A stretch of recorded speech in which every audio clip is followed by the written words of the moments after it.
Alright, so we're going to paint the cape blue. I'm using the deep blue, which is my base color, up into crystal blue, which is going to be my highlight color. So blend 4 different layers. Now you can do what I did and just kind of put the dots out and mix them as you get to them, or you can put your 2 colors down and then mix them as you go, which I have done too. But for this video, we're just gonna put them on there and go at it. Mix them as we go. Alright, so let's do it. Let's paint this thing blue. Man, I haven't painted since the challenge, so I'm gonna mix these colors up really good and brush up on the skills here.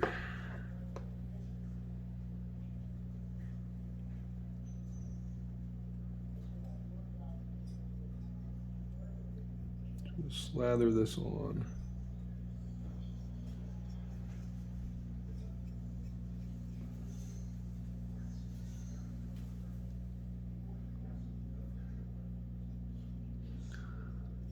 What's up, kiddo?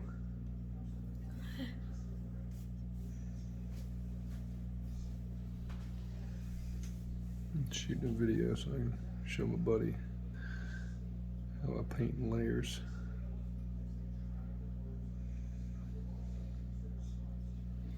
Cool. Yep. So do you think we're gonna that guy, and do you think we might meet him? This guy? Yeah. No, not at all. Why? He is from a different game, and I have no plans on using him in our game. Oh. This is just a little test. This is the model that, the test model I used when I went to that little class from that dude.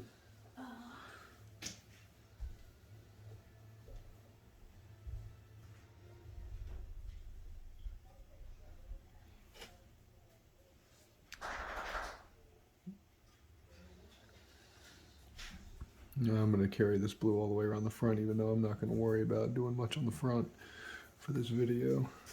I got to keep it in frame. Sorry.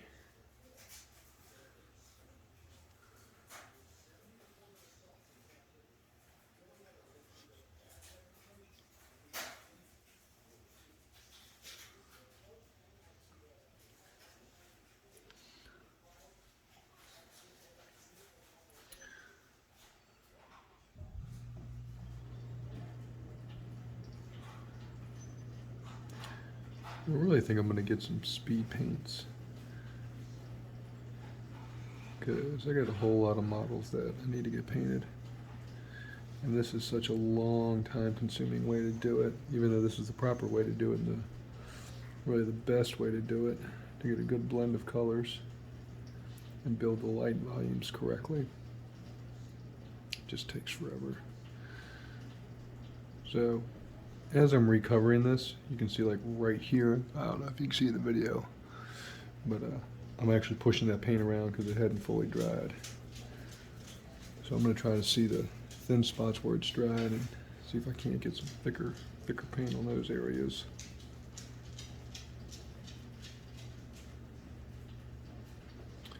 Which, don't get me wrong, you want thin layers, you don't want to go heavy with it.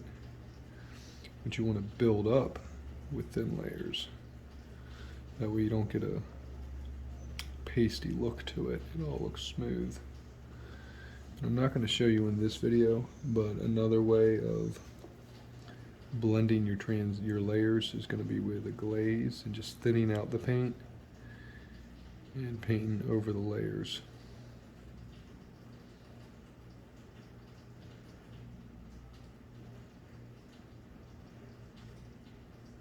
Yep, see I pushed the paint right off of it.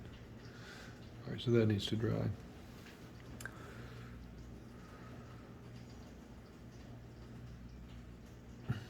A hairdryer works great for drying the layers in between painting.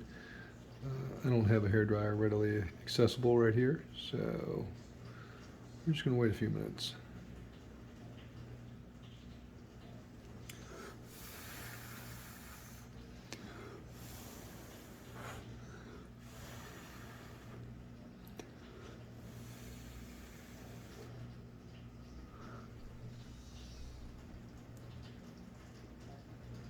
Yeah, what the hey.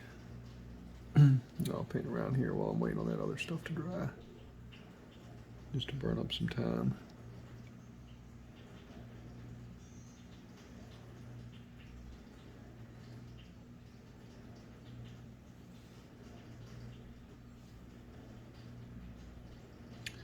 And really, I would have ideally wanted to go with a darker blue for the base.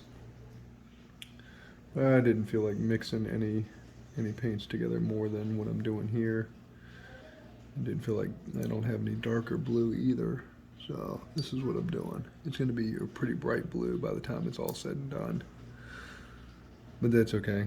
I'm just showing you the basic idea and how it works.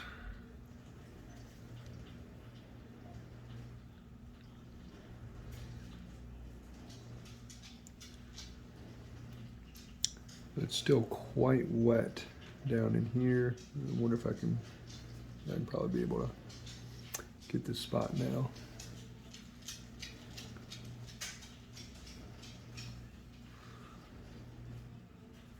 Yeah, there we go.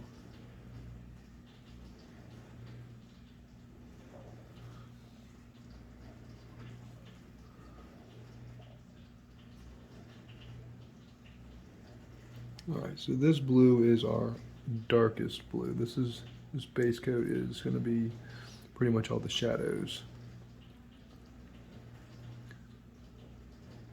But we're going to cover everything.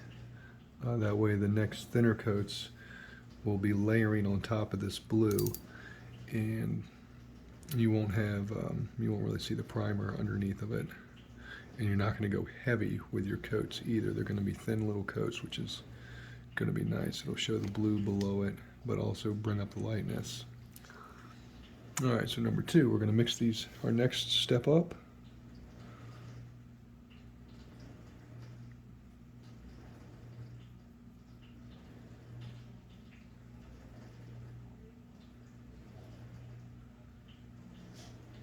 And we're going to coat most of this guy. We're going to be thinking about the regions where the light hits and how the light's bouncing off of it.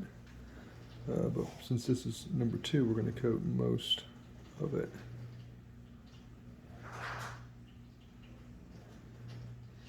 As you see, I'm not going down into that crevice there.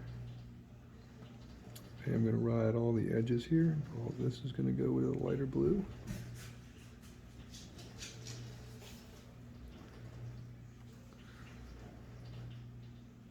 Obviously at the hips, I'm going to carry all that. All that's going to get coated because that's the light area. Just fade down into there. I'm going to hit that area.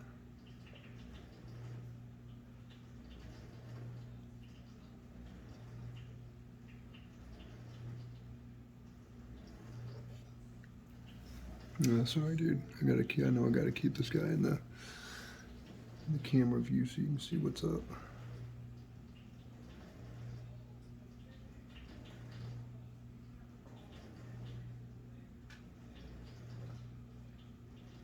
So with this dude sitting underneath the light, I can kind of turning him and I can see the way that the light hits these crevices here, all these little folds. It's kind of help guide me as to where I'm going to put this lighter paint.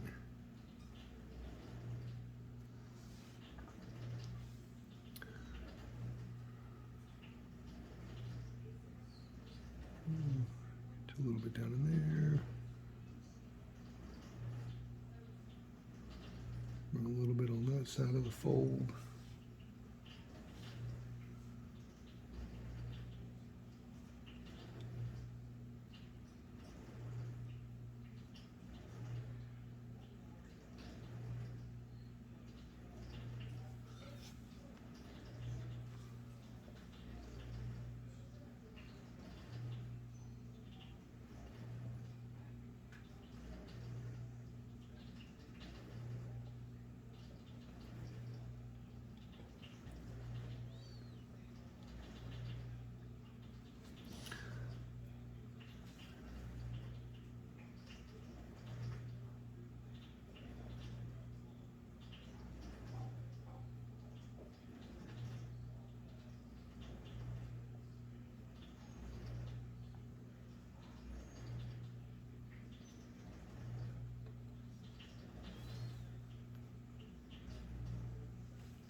Basically, we're thinking about now the areas that I'm not hitting with this layer. They're my deepest shadow zones. So I could probably get a little bit heavier in there, but I'm not. That should probably work well enough. As you can see, I did not hit the underside here, did not get hit. Through here, did not hit here. I have a little stripe here that I didn't hit, and then down through here. Down in there I did not hit. Looking kind of top down, there you go, so you can see it. I'm hitting everything that essentially the light's going to hit and brighten up. All right, rinse out. And since that layer was such a thin layer, it should dry really quickly. And I should be ready to go with the next step. So the next step now is going to be here. This is definitely going to be brighter.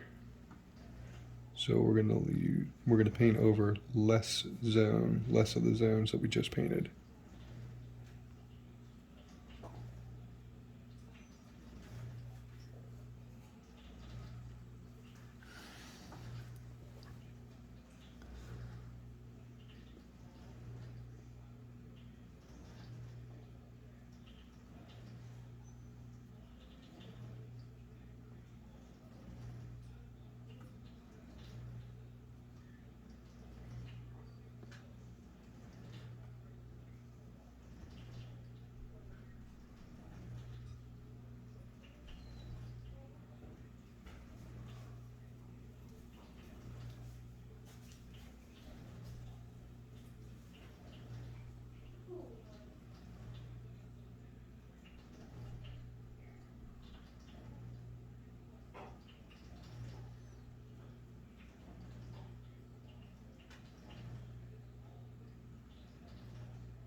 I'm not covering up the entirety of what I just did.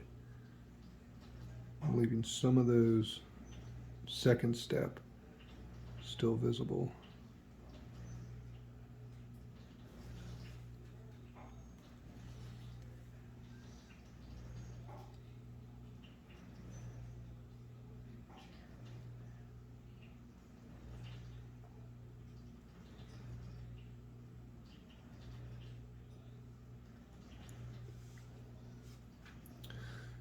Sorry if I'm not getting it all in the video. I'm trying to look underneath of where this camera's looking, underneath this light. I notice that I'm moving it a bit.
You can see now that that cape is starting to break up now. We're starting to get some definition in it.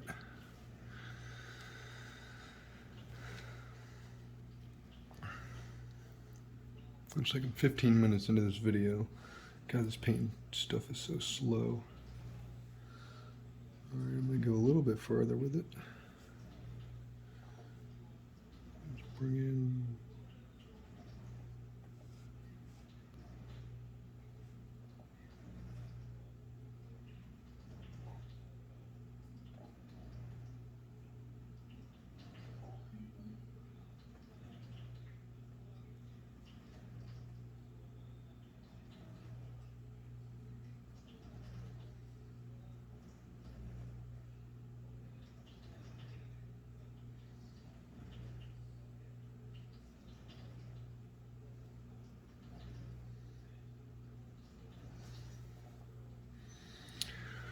All right.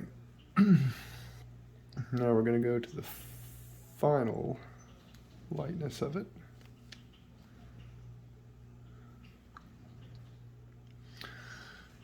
And on to this one.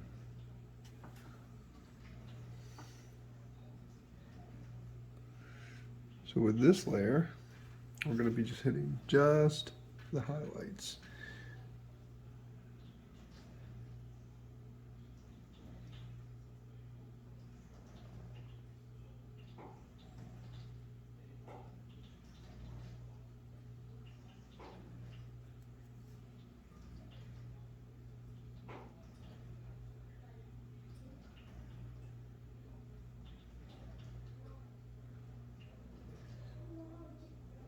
Just kind of hitting the edges here.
Basically, these are the points where I want the light to shine the brightest on this.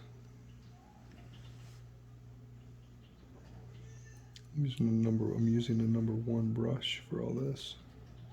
I'm not going to switch brushes. Just use the little tip of it.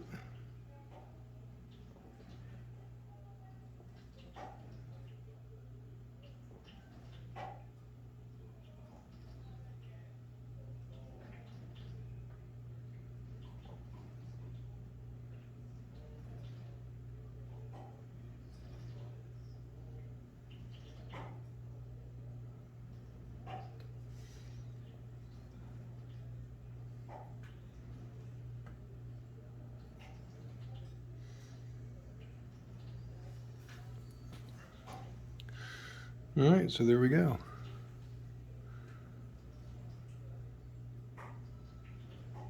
And that's the basic idea. To refine this more, let's see, I'll go ahead and do it. Wet my brush, drop a little bit of water down here.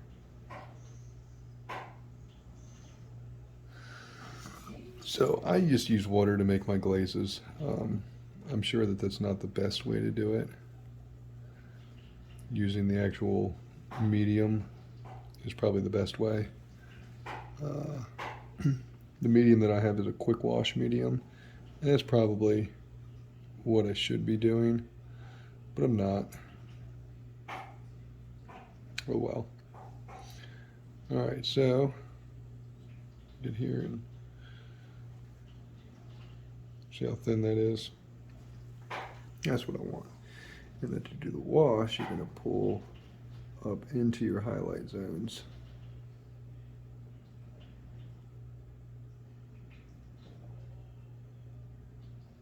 This is to do the glaze.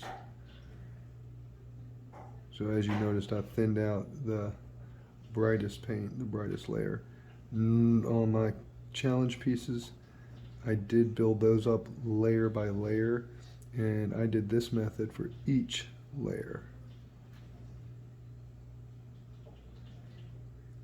So every time I did a layer, I went back and worked a glaze into it to help the transition.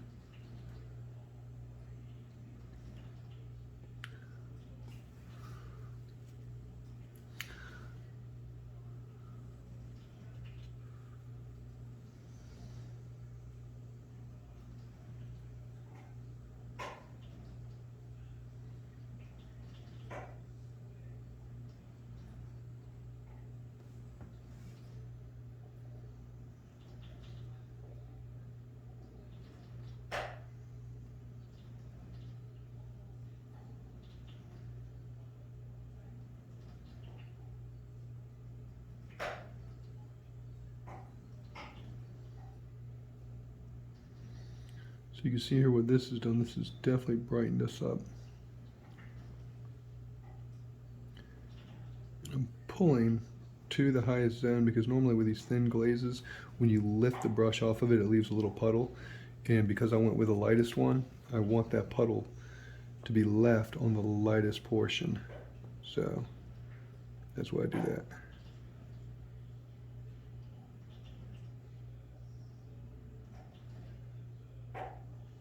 And you don't want it too thick on your brush because then it'll pull up like it's starting to do there.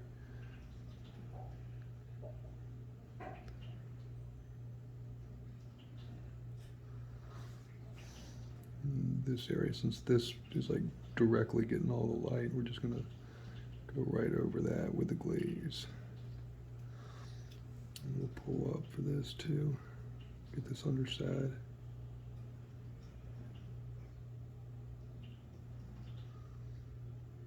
So he's gonna have a nice blue back, bright blue.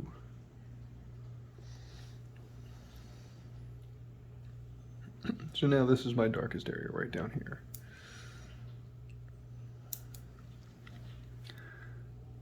Now you've got some definition. It's kind of broken up. Transitions are a little bit better now.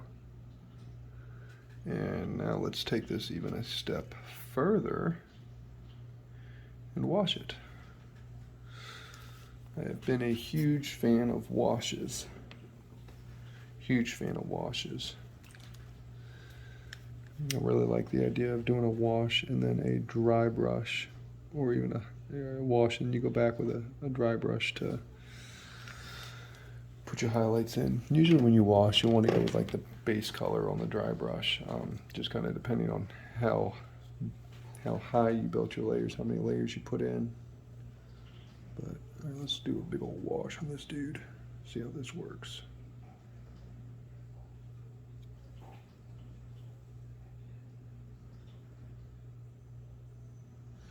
Now with the wash, we want it to pool into all the crevices.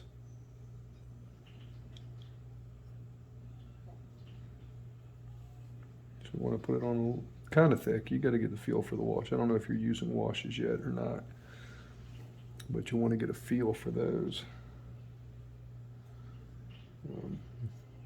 Because sometimes you might put them on too thick and they'll pool up where you don't want them to. You can just kind of brush them around to get them where you want them.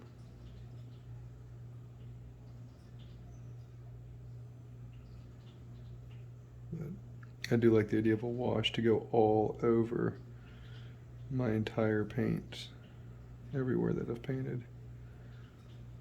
It just helps the layers blend together better. You see it's kind of pulled up in there a little bit. I don't want it quite in there. That's good, that's good. I definitely want it down in here in these cracks. Don't need it right there. All right. Now what sucks about a wash is that it takes a while to dry.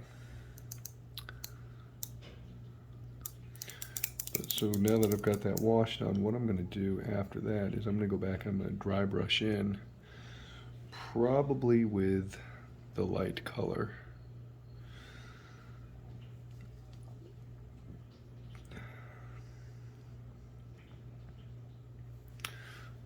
Which luckily I've got plenty of that right here. It's crystal blue, and that's really going to be, it's going to be really, really bright because I've taken that high point now and I've washed it down with the dark tone. So when I go back with the dry brush with this, it's really going to jump off of what I currently have there.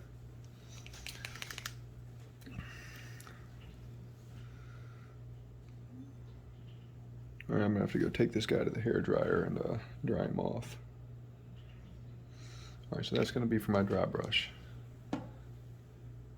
Alright, so I think I've got this dude dried off. Just took the hair dryer to him. So the wash leaves a bit of a wet look to it, which I don't like. So after I finish everything, I go back with a matte varnish to dull that back out. But all right, let's go ahead and dry brush. There's the dry brush. Get a little damp.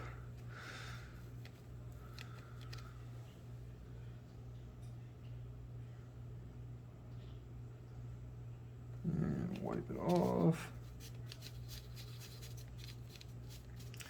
So if you don't know about dry brushing is absolutely awesome. If you do, then great. Everything I'm about to say, you're gonna go, yeah, duh, I know it. But the technique here, you get it wet, and then you put your paint on it, and then you wipe it off on the paper towel till hardly any comes off. And just make nice little fast strokes. And you're just catching the edges of it, it just puts a little bit of paint on there. It just catches the edges.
All right, cool.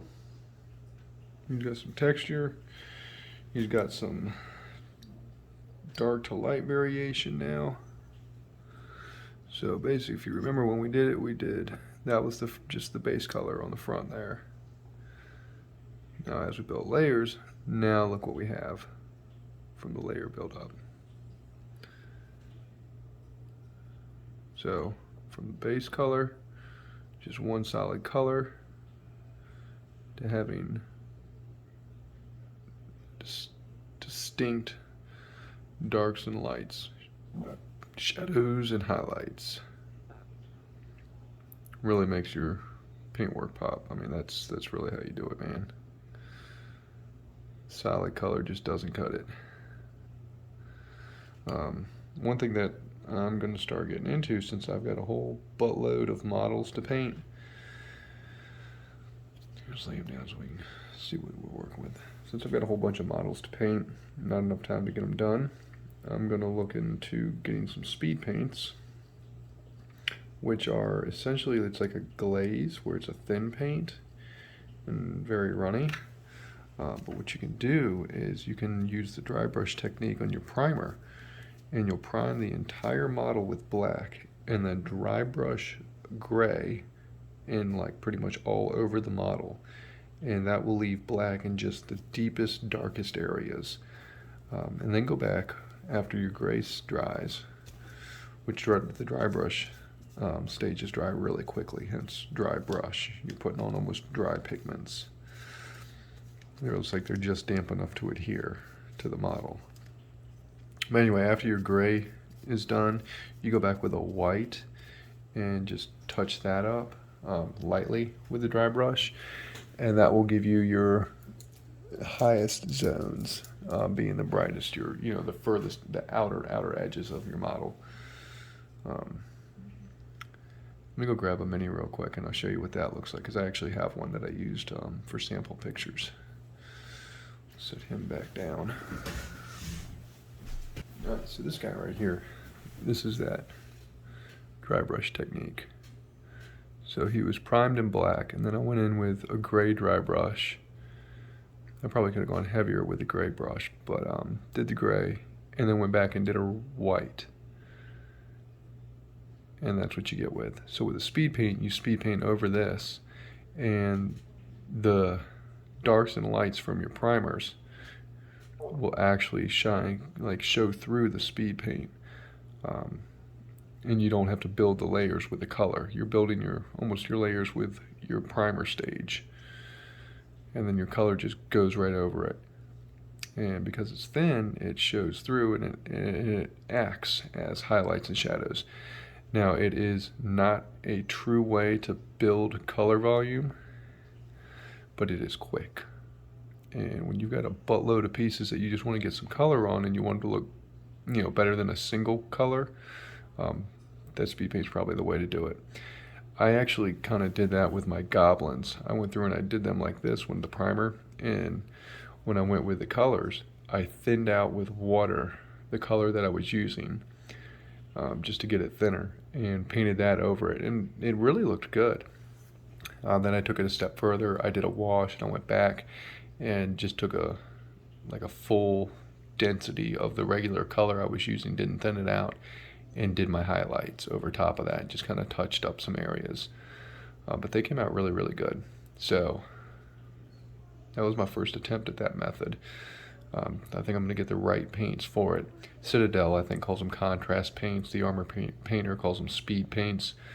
Vallejo has, what is theirs called? Quick Paint or something. Yeah, I'd have to look it up. But anyway, all the big paint companies have some type of a speed paint. Like I said, it's not like the true way to paint a mini. Would I do a competition piece with a speed paint? Probably not. I would do it more like we did this guy here. So you can actually build in your texture and all your proper zones. So you can see where I did the red previously. I took a lesson from a guy, like a little quick 2-hour lesson, and he was talking about that, which I pretty much already knew about it. I just hadn't been applying it fully yet.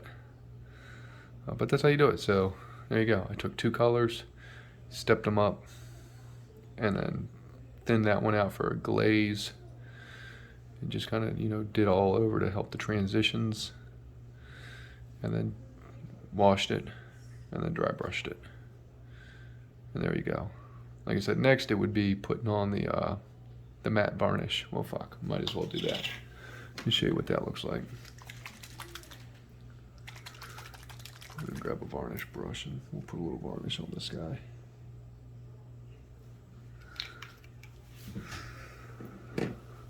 Who's gonna be my varnish brush? How about you?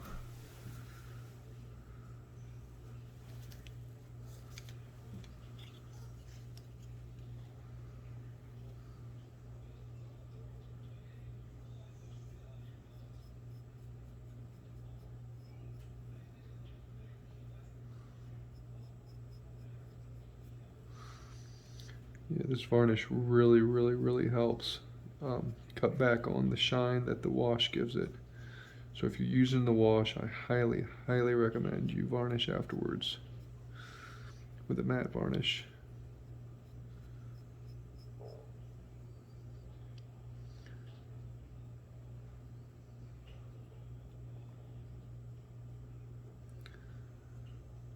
So I kind of went a little too quick with these steps because I could see some blue tint, some blue pigments coming off there, so I picked some up as I was varnishing. Oh well, not a big deal. Don't really care.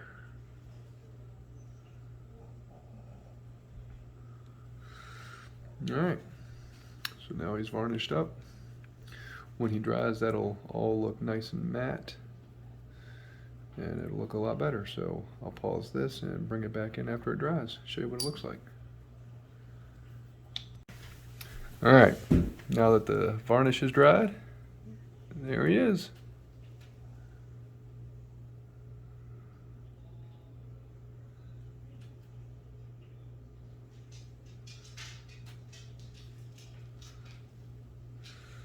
There's that solid color, our base, and there's the cloth.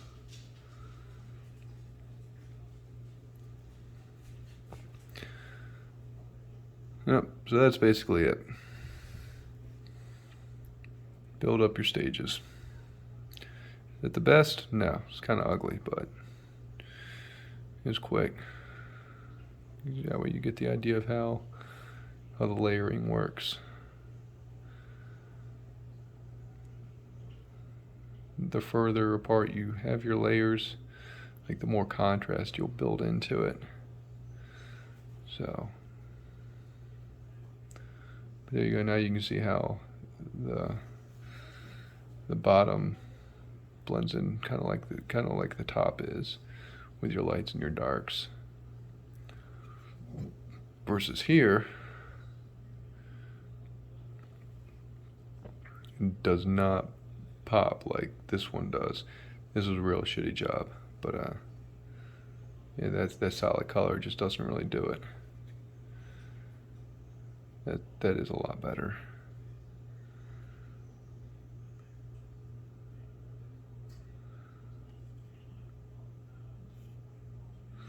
All right, so there you go, dude. That's it.